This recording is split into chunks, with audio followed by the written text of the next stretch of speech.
Hey, Wes the Sports Guy here, and just before we get into the show, I have a couple questions I'd like to propose to you in terms of the election shenanigans, we'll just call it, going on this week. First question I'd like to ask is depending on whatever candidate you voted for, I don't care, but let's just say one or the other, it doesn't matter. Not even going to say their names, but one candidate gets an amount of votes in the hundreds of thousands, we can even say tens of thousands after election day.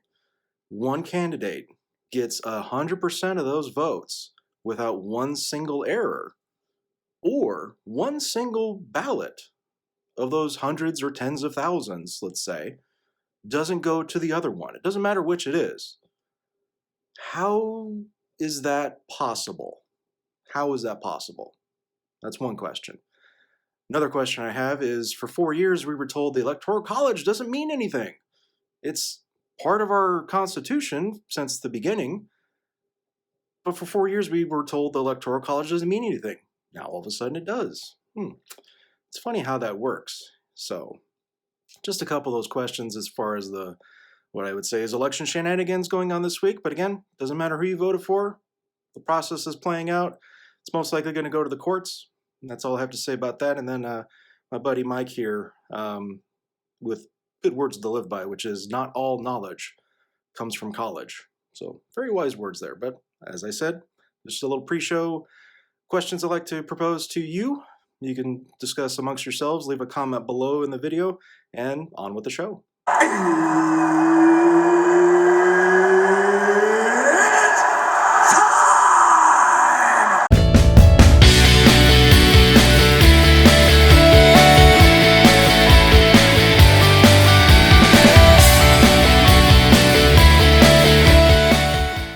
Show. You were 1-on-1 with Wes the Sports Guy here on YouTube and online all the time at westhesportsguy.com. Make sure you bookmark that site, westhesportsguy.com, to get all the weekly reviews in the NFL.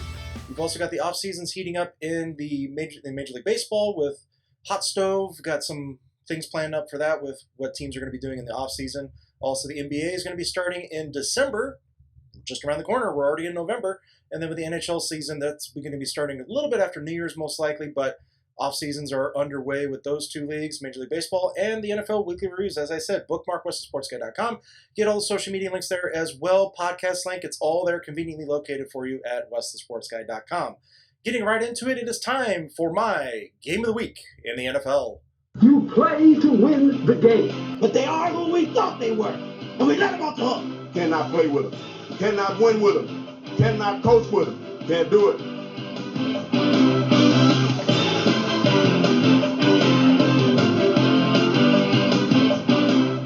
This week's Game of the Week is going to be a pretty good grudge match when you look at the two teams that I have lined up for you, between the Baltimore Ravens going to Indianapolis to play the Indianapolis Colts. Now, a little bit of a history here, too, between these two franchises, where the Colts used to play in Baltimore, and, of course, Baltimore now has a new team in the Baltimore Ravens, used to be the Cleveland Browns. So it's kind of a city rivalry, too, between a franchise that abandoned its former home in Baltimore, but now it's playing in a new one in Indianapolis. Aside from that little history note there for you, the Ravens and Colts, it's a pretty even matchup in the sense that the defenses are pretty good as of this moment. The Colts have a much better defense, in my opinion, the way it's been playing out this season.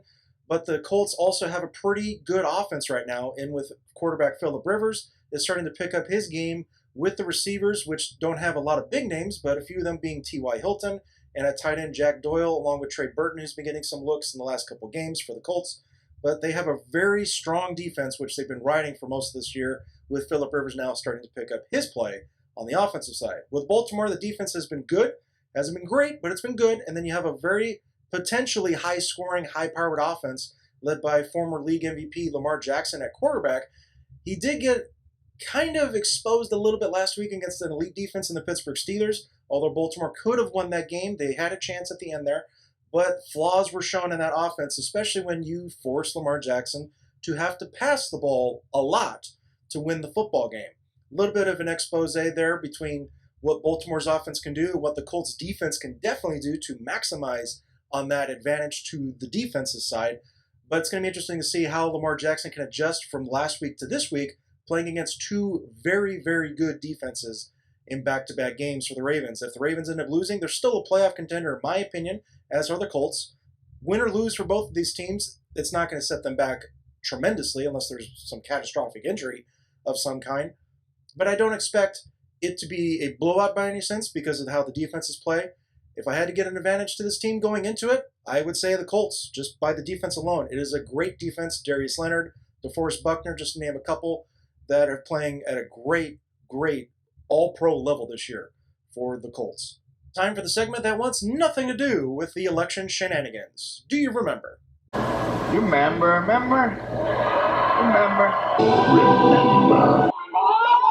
Do you remember who the Boston Red Sox had as a manager before the 2020 season? Well, guess what? They brought him back. Yes, that's right. Alex Cora has been rehired as the manager of the Boston Red Sox. Now, he was fired after the 2019 season when the results of the sign-stealing investigation with the Boston Red Sox became basically known by all in Major League Baseball. Now, I have to ask, what is Boston doing right now? I don't get it. I really don't get it.